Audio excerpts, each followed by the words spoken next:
காவேரி, விஜய் 2 பேருமே இருக்காங்க. ட்ரெஸ் எல்லாம் எடுத்து பேக் பண்ணிட்டு இருக்காங்க காவேரி. அப்போ விஜய் கேட்குறாரு, "என்ன ஈவினிங் தானே போக போகிறோம், நீ என்ன இப்பயே ட்ரெஸ் எடுத்து வச்சுட்ருக்க?" அப்படின்னு சொல்லிட்டு. "இல்லை பாஸ், எல்லாமே எடுத்து வைக்கணும்ல."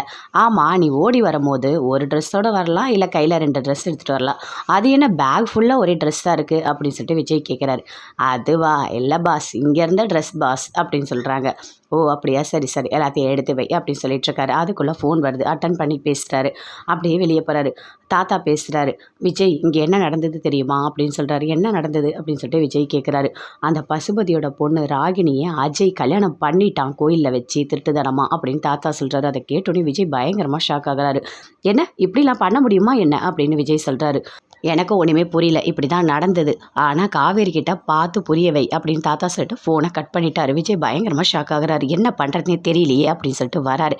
"என்ன பாஸ், நான் கிளம்பிட்டேன் போகிறதுக்கு, நீங்கள் இன்னும் ரெடி ஆகலையா?" அப்படின்னு சொல்லிட்டு கேட்குறாங்க. "அதுவா, ஒன்றும் இல்லை, ஒரு சம்மர் டைமாக இருக்குது, ஒரு 2 டேஸ் நம்ம இங்கே இருந்து என்ஜாய் பண்ணிட்டு போகலாமா? ஏன்னா எனக்கும் அப்படி தான் தோணுது" அப்படின்னு விஜய் சொல்கிறாரு. "என்ன சார், உண்மையாவா சொல்கிறீங்க? என்ன பாஸ், எப்போ எந்த முடிவு எடுக்கிறீங்கன்னே தெரிய மாட்டுது. ஆமாம், உங்கள் ஒர்க் என்ன ஆகும்?" "அதுவா, 2 டேஸ் தானே, ஒர்க் ஃப்ரம் ஹோம், ஓகேவா?" அப்படின்னு சொல்கிறாரு. "சூப்பர் சூப்பர் சூப்பர்" அப்படின்னு சொல்லிட்டு காவேரி சொல்கிறாங்க. "சரி சரி, எனக்கு ரொம்ப ஜாலியாக இருக்குது, எனக்கு கொடைக்கானலில் இருக்கணும்னா எனக்கு அவ்வளோ பிடிக்கும்" அப்படின்னு சொல்கிறாங்க. "சரி, இங்கே இருக்க வியூஸ் பாயிண்ட்லாம் எனக்கு சுற்றி காட்டுறியா?" அப்படின்னு சொல்கிறாரு. "கண்டிப்பாக காட்டுறேன் பாஸ். சரி, நான் போயிட்டு அதுக்கு தேவையான எல்லா ஏற்பாடும் பண்ணுறேன்" அப்படின்னு சொல்லிட்டு போயிட்டு குழிப்பணியாரெலாம் ஊற்றிட்டுருக்காங்க. வராரு. வந்துட்டு, "என்ன பண்ணிகிட்ருக்க?" அப்படின்னு சொல்லிட்டு. "இதெல்லாம் நான் பண்ணுறேன் பாஸ்." "இல்லை, சிக்கன் வாங்கிட்டு வந்திருக்கல்ல, அதை நான் பண்ணட்டுமா?" அப்படின்னு விஜய் சொல்கிறாரு. "எனக்கும் நல்லா சமைக்க தெரியும்" அப்படின்னு சொல்லிட்டு. "எனக்கு சின்ன சின்ன ஹெல்ப் பண்ணு, நான் சூப்பராக சமைப்பேன்" அப்படின்னு சொல்கிறாரு. "ஓ அப்படியா, சரி சரி, நீங்கள் பண்ணுங்க" அப்படின்னு சொல்லிட்டு காவேரி சொல்லிகிட்ருக்காங்க. வீட்டில் எல்லாருமே பேசிகிட்டு இருக்காங்க. எவ்வளோ திமிர் பிடிச்சவ அந்த ராகினி, எப்படி கல்யாணம் பண்ணி வச்சிருக்கா அப்படின்னு சொல்லிட்டு. சரி, இந்த விஷயத்தை நம்ம காவேரி கிட்ட சொல்லிடலாம் அப்படின்னு சொல்லிட்டு வீட்டில் இருக்க எல்லாருமே பேசிகிட்டு இருக்காங்க. எதுக்காக அக்கா கிட்ட சொல்லணும்? அக்கா தெரிஞ்சுக்கும் போது தெரிஞ்சுக்கிட்டோம், அவங்க தாத்தா பாட்டிலாம் சொல்லுவாங்க அப்படின்னு யமுனா சொல்கிறாங்க. "நீ என்ன யமுனா இப்படிலாம் பேசிகிட்டு இருக்க, நீ ஃபோன் பண்ண காவேரிக்கு" அப்படின்னு சொல்லிட்டு பாட்டி சொல்கிறாங்க. "இல்லை இல்லை, வேண்டாம், தெரியும் போது தெரியட்டும்" அப்படின்னு சொல்லிட்டு கங்காவும் சொல்கிறாங்க. "அப்பா, ஒரு வழியாக தப்பிச்சோம். சரி, நான் போயிட்டு வரேன் கடைக்கு" அப்படின்னு சொல்லிட்டு குமரன் கிளம்புறாரு. அதை பார்த்தோன்னே அப்படியே யமுனா டென்ஷன் ஆகுறாங்க. ஐயோ, அங்கே நிவின் வந்து கண்டிப்பாக எல்லாம் உண்மையும் தெரிஞ்சிடுமே, இதை எப்படி சமாளிக்க போகிறேனே தெரியலையே அப்படின்னு சொல்லிட்டு பயங்கரமாக டென்ஷனாக உட்காந்துட்ருக்காங்க.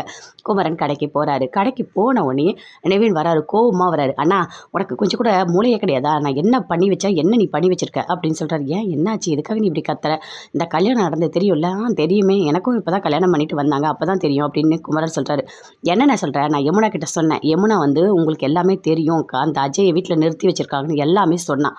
அப்போ அந்த யமுனா போய் சொல்லியிருக்காளா?" அப்படின்னு சொல்லிட்டு நிவின் சொல்கிறாரு. "யமுனாக்கு தெரியாதா, இந்த கல்யாணம் நடந்தால் காவேரிக்கு பிரச்சனை வரும்" அப்படின்னு சொல்லிட்டு நிவின் கத்துறாரு.